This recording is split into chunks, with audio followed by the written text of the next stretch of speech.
पार्टों की शुरुआत वहीं से होती है जब योंगहो अपनी असली बॉडी में वापस जाने की कोशिश करता है, लेकिन जुनयन की बॉडी में होते हुए उसका सर तेजी से घूमने लगता है और उसे कन्फ्यूजन हो जाता है। और उसी वक्त सियोन ही जल्दी से डॉक्टर्स को बुलाकर योंगहो की कंडीशन चेक करने के लिए कहती है। और सिक्योरिटी गार्ड्स जुनयन को जब वहाँ से ले जा रहे होते हैं तब वो सोचता है कि अगर मैं अपनी बॉडी के पास गया तो क्या हम दोनों मर सकते हैं। तो वहीं दूसरी तरफ जब संजय जुनयन को देखने जा रहा होता है तो ट्विंस उसे कहते हैं कि नहीं, जुनयन का मामला वो खुद संभाल लेंगे। लेकिन इसी दौरान जब सिक्योरिटी गार्ड से बच के जुनयन भागता है तो बैंग्यूल अचानक वहाँ आ जाती है और उसे खींचकर सीढ़ियों की तरफ ले जाती है और जुनयन पर अपने डैड की बदनामी करने का इल्जाम लगाते हुए उसका सामना करती है। लेकिन जुनयन की बॉडी में मौजूद योंगहो उसे देखकर पूरी तरह हैरान रह जाता है। उससे पता चलता है कि उसकी बेटी सिर्फ साउथ कोरिया में ही नहीं है बल्कि बिना किसी को बताए उसी की चॉइस योंग कंपनी में काम भी कर रही है। अब अपनी बेटी का ये छुपा हुआ राज जानकर योंगहो और भी ज्यादा शॉक हो जाता है। लेकिन उनकी बातचीत बीच में ही रुक जाती है क्योंकि जेग्योंग और जेस्योंग वहाँ आ जाते हैं और बैंग्यूल अचानक से वहाँ से गायब हो जाती है ताकि दोनों ट्विंस को उसके यहाँ होने का पता न चल जाए। फिर दोनों ट्विंस जुनयन को कन्विंस करने लगते हैं कि कार एक्सीडेंट के पीछे उनके डैड योंगहो का ही हाथ है। तो वहीं बैंग्यूल चुपके से वहाँ से निकल जाती है और संजय और एक एम्प्लॉय के बीच हो रही बात सुन लेती है जिसमें वो डिस्कस कर रहे होते हैं कि जुनयन का हिट एंड रन एक्सीडेंट असल में ट्विंस की वजह से हुआ था। लेकिन तभी सियोनही की मुलाकात बैंग्यूल से हो जाती है और वो दोनों अलग जाकर बात करते हैं और सियोनही उसे न्यूयॉर्क में होने के बारे में झूठ बोलने पर कन्फ्रंट करती है, लेकिन बैंग्यूल बात को टाल देती है। फिर दोनों योंगहो के एक्सीडेंट के बारे में बात करते हैं और सियोनही सोचती है कि जब कांग फैमिली को पता चलेगा कि बैंग्यूल साउथ कोरिया में ही तो पता नहीं वो इस बात को कैसे लेंगे। अब बाद में उसी दिन बैंग्यूल चोइसयोंग के स्टाफ चैट ग्रुप में ट्विंस के रोड एक्सीडेंट में शामिल होने की खबर फैला देती है। अब धीरे धीरे हर जगह इस बात की चर्चा होने लगती है और मामला सीरियस हो जाता है। फिर आखिर में एक पब्लिक प्रोटेस्ट शुरू हो जाता है जहां लोग डिमांड करते हैं कि असॉल्ट के असली जिम्मेदार को जेल भेजा जाए। तो वहीं दोनों ट्विंस जेस्योंग और जेग्योंग थोड़ा घबरा जाते हैं, लेकिन फिर डिसाइड करते हैं कि उनके पास और कोई ऑप्शन नहीं है। उन्हें सारा इल्जाम योंगहो पर ही डालना होगा और जुनयन को अपनी बात मनवाने पर मजबूर करना होगा। फिर वो दोनों जुनयन से मिलते हैं और अभी भी सारा ब्लेम अपने डैड पर डालने की कोशिश करते हैं कि तुम्हारा एक्सीडेंट हमारे फादर ने किया है और हम तुम्हें कंपनसेट करने के लिए भी तैयार हैं। अब उन्हें क्या ही पता था कि उनका बाप तो उनके सामने बैठा है। अब योंगहो को ये सब सुनकर काफी गुस्सा आता है और वो उन दोनों को धमकी देता है कि मैं तुम्हारा सच सबके सामने ले आऊंगा कि मेरा एक्सीडेंट तुम्हारे डैड ने नहीं बल्कि तुमने किया है। तो इस पर ट्विंस उसे किडनैप कर लेते हैं और उस पर प्रेशर डालने लगते हैं कि वो उनके साइड में आ जाए वरना वो हमेशा यहीं कैद में रहेगा। फिर दिखाते हैं कि प्रोटेस्ट की वजह से चोइसयोंग ग्रुप के स्टॉक्स बुरी तरह क्रैश हो जाते हैं और जेग्योंग और जेस्योंग पर कई सारे क्राइम्स के इल्जाम लगने लगते हैं। तो जेग्योंग रिपोर्टर्स को स्टेटमेंट देती है कि उनके डैड योंगहो ही इन सब क्राइम्स के जिम्मेदार हैं और वो हम जैसे मासूम बच्चों पर इल्जाम डालने की कोशिश कर रहे हैं। वैसे उसके इस स्टेटमेंट से उसका भाई जेस्योंग थोड़ा घबरा जाता है और कहता है कि अगर डैड उठे और उन्हें हमारे कांड के बारे में पता चला तो वो तो हमें मार ही डालेंगे। लेकिन जेग्योंग उसे तसल्ली देती है कि ऐसा कभी नहीं होगा, इसलिए तो मैंने अपने फादर को उस हॉस्पिटल में एडमिट करवाया है जहाँ का डॉक्टर मुझे कभी ना नहीं कह सकता, वो डैड को कभी होश में नहीं आने देगा। तो वहीं योंगहो को दिखाते हैं जिस पर ट्विंस के गुंडे नजर रख रहे होते हैं। तो वो उनके सामने पहले तो सोने की एक्टिंग करता है और जैसे ही वो वहाँ से चले जाते हैं तो वो एक सीक्रेट रूम से उस विला से बाहर चले आता है और फिर वो चुपके से वहाँ से निकल जाता है। फिर पता लगाता है कि पब्लिक में उसकी और कंपनी के खिलाफ कितना बड़ा ब्लैकलैश चल रहा है। वो टाउन में घूमते हुए लोगों को सुनता है जो उसके और बिजनेस के बारे में बुरा भला कह रहे होते हैं। अब जुनियन की बॉडी के अंदर होने की वजह से वो कुछ भी डायरेक्टली कर नहीं पाता, लेकिन सिचुएशन को और बिगड़ता देखकर वो डिसाइड करता है कि अब उसे प्रेस के सामने आना ही पड़ेगा और सच बताना होगा। अब वो ट्विंस की प्रेस कॉन्फ्रेंस में पहुंच जाता है और जुनियन के रूप में एक बड़ा खुलासा करने का फैसला करता है। उसे देख दोनों ट्विंस हैरान हो जाते हैं और उसे रोकने की कोशिश करते हैं कि कहीं वो उनका सच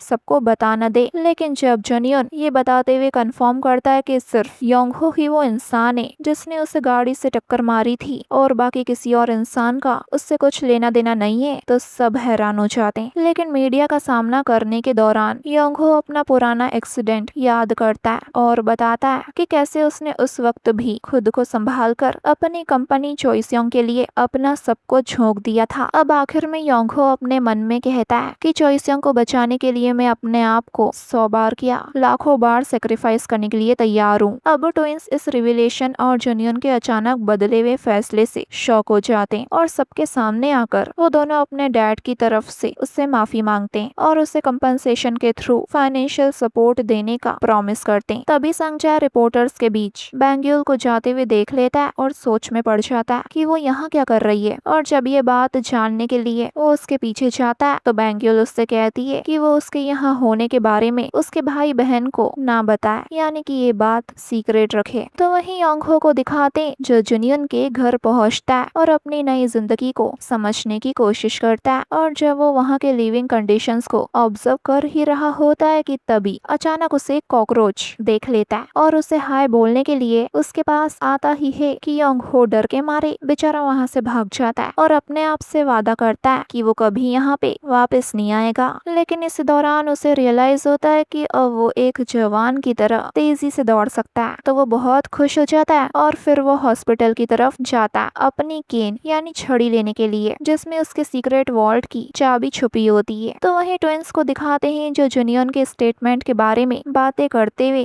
हॉस्पिटल पहुंचते हैं। उसी वक्त जेग्योंग का हस्बैंड सुगडो को दिखाते हैं जो कि योंग हो का पर्सनल डॉक्टर है। वो योंग हो को बेहोश करने के लिए इंजेक्शन लेकर आ ही रहा होता है कि तभी वो सियोनही को योंग हो के पास बैठे हुए देख लेता है और उसे घर जाने के लिए कहता है, ये कहते हुए कि आपको भी आराम करने की जरूरत है। ये कहकर उन्हें वहाँ से ले जाता है और अपनी वाइफ जेग्योंग को मैसेज करके बता देता है कि मैंने बेहोशी की दवाई ड्रॉअर में रख दी है, मैं दे नहीं पाया तो तुम आके दे देना। अब उनके चाहते ही असली योंगो जो अभी जुनियन की बॉडी में है वो चुपके से वहाँ आता है और अपनी छड़ी में से छुपी हुई चाबी को ले लेता है। अब जैसे ही वो वहाँ से जाने लगता है कि तभी दोनों ट्विंस भी वहाँ आ जाते हैं। तो वो जल्दी से जाकर छुप जाता है और फिर जैसे ही जेग्योंग अपने डैड को स्ट्रॉन्ग सेडक्टिव देने जाती है कि तभी अचानक जुनियन को होश आ जाता है और वो जेसियोंग का हाथ पकड़ लेता है। अब वो दोनों ऐसे डर जाते हैं जैसे उन्होंने कोई डेड बॉडी को जिंदा होते हुए देख लिया हो। अब जेग्योंग जैसे तैसे अपने आप को संभालती है और फौरन से अपने फादर की बॉडी को तकिए से दबाकर मारने की कोशिश करती है। लेकिन जुनियन के साथ साथ योंग हो का दम भी घुटने लगता है क्योंकि अभी उसकी सोल जुनियन के बॉडी में जो है। अब वो बेचारा जैसे तैसे करके इमरजेंसी अलार्म बजा देता है जिससे वो दोनों ट्विंस पैनिक कर जाते हैं और वहाँ से भाग जाते हैं। और फिर योंग हो अपने आप को संभालते हुए जुनियन को होश में लाने की कोशिश करता है, लेकिन फिर अपने बच्चों की इतनी खतरनाक हरकत देखकर वो टूटे हुए दिल के साथ हॉस्पिटल से बाहर निकल जाता है। और ठीक उसी वक्त दिखाते हैं कि बैंग्यूल हॉस्पिटल आई होती है और अफरा तफरी देख जल्दी से अपने डैड के रूम में जाती है और उन्हें बेहाल पड़ा देख जल्दी से डॉक्टर्स को बुलाती है। फिर अगले सीन में दिखाते हैं कि सुगडू जो डॉक्टर है वो सियोनी और कांग फैमिली के बाकी लोगों को बताता है कि योंग हो अभी कोमा में है और हो सकता है वो ज्यादा टाइम तक ना बच पाए। ये सुनकर बस संजय और सियोनी को धक्का लगता है जबकि बाकी किसी को जैसे कोई फर्क ही नहीं पड़ा हो। वैसे ये खबर सुन के कांग फैमिली की एक मेंबर जिसका नाम युनसी है वो अपने फादर ब्योंगमो को कॉल करके योंग हो की कंडीशन के बारे में इन्फॉर्म करती है कि वो अब जिंदगी और मौत के बीच में है और कभी भी टपक सकते हैं। और ये सुनते ही ब्योंगमो काफी एक्साइटेड हो जाता है। फिर योंग हो को दिखाते हैं जो अभी बस इसी सदमे में होता है कि उसके बच्चे उसे मारने की कोशिश कैसे कर सकते हैं। वो सोचता है काश ये सब उसने अपनी आंखों से नहीं देखा होता क्योंकि वो ये यकीन ही नहीं करना चाहता है कि उसके बच्चे इस हद तक गिर सकते हैं। तभी उसे अपने कपड़ों में से वो ब्लैंक चेक मिलता है जो सोल स्विच एक्सीडेंट से पहले जुनियन ने फिल किया था। ये देख वो डिसाइड करता है कि कैसा भी करके अब वो इस सिचुएशन को अपने फेवर में यूज करेगा। फिर वो सीधा ट्विंस के पास आता है और हैवी मॉनेटरी कंपनसेशन मांगने की जगह चॉइस योंग में एक जॉब मांगता है। अब ट्विंस को तो उसके असली इरादों का पता नहीं होता, इसलिए वो जुनियन को हायर कर लेते हैं और उसका कंपनी में काफी अच्छे से स्वागत कर देते हैं। और बैंग्यूल को जब ये सब न्यूज से पता चलता है तो वो काफी सरप्राइज हो जाती है। फिर अपने पहले दिन पर योंग हो देखता है कि उसका ऑफिस ऑलरेडी क्लियर किया जा रहा है। तभी उसकी मुलाकात संजय से होती है और दोनों के बीच एक ऑकवर्ड सी कन्वर्सेशन होती है। जब संजय उसे यहाँ आने के उसके इरादे पूछता है तो वो कहता है कि माना मैं अभी तुम्हें सस्पेंड सस्पिशियस लग रहा हूँ, लेकिन तुम मुझे जल्दी ही एक्सेप्ट कर लोगे। फिर वो एक ऐसी बात कहता है जो सिर्फ योंगहो ने ही उससे कही थी, और वो बात सुनते ही संजय को उसमें योंगहो की झलक दिखने लग जाती है। फिर वो संजय से कहता है उसका इरादा बस इतना ही है कि वो इस कंपनी को प्रोटेक्ट करना चाहता है। फिर दिखाते हैं कि योंगहो को ट्रेडिंग मटेरियल टीम में ट्रांसफर कर दिया जाता है, लेकिन सब लोग उसके आने की खबर सुन के थोड़ा गुस्से और सैड दिखते हैं और टीम मैनेजर को कंप्लेन करने लगते हैं कि उस नए इंटर्न को उन्हीं की टीम में क्यों भेजा जा रहा है। अब भला टीम मैनेजर भी क्या ही कर सकता था, क्योंकि उसके हाथ में तो कुछ था नहीं। खैर, फिर वो जुनियन की ट्रेनिंग के लिए उनमें से किसी वॉलंटियर को आगे आने के लिए कहता है, लेकिन कोई भी आगे नहीं आता। तब बैंग्यूल खुद आगे होके जुनियन की रिस्पॉन्सिबिलिटी उठाने का ऑफर करती है। अब योंगहो जैसे ही वहाँ आता है तो किसी को न हाय न हेलो, सीधा टीम के मैनेजर से बिजनेस के टेक्निकल एक्सपेक्ट के बारे में कुछ क्वेश्चंस पूछने लग जाता है, जिससे सारी टीम बस शॉक होते हुए उसे देखती की देखती रह जाती है। तो इस पर बैंग्यूल उसे पकड़ के बाहर ले जाती है और थोड़ा गुस्से में याद दिलाती है कि वो सिर्फ एक इंटर्न है, इसलिए उसे वैसे ही बिहेव करना चाहिए। अब बेचारा योंगहो उसकी आंखें देख कर ही थोड़ा डर जाता है और पूछता है कि एक इंटर्न का क्या काम होता है। फिर बैंग्यूल योंगहो को एक एक्सेल शीट पर काम करने के लिए देती है, लेकिन एक बुजुर्ग आदमी जो अब एक यंग बॉडी में है, उसके लिए ये सब मॉडर्न ऑफिस वर्क समझना काफी मुश्किल हो जाता है। और बस इसी दौरान बैंग्यूल और योंगहो के बीच बहस हो जाती है। फिर जब वो उसे चेयरमैन की बेटी और न्यूयॉर्क की पार्टी गर्ल बस इतना कहता ही है कि ये सुनकर बैंग्यूल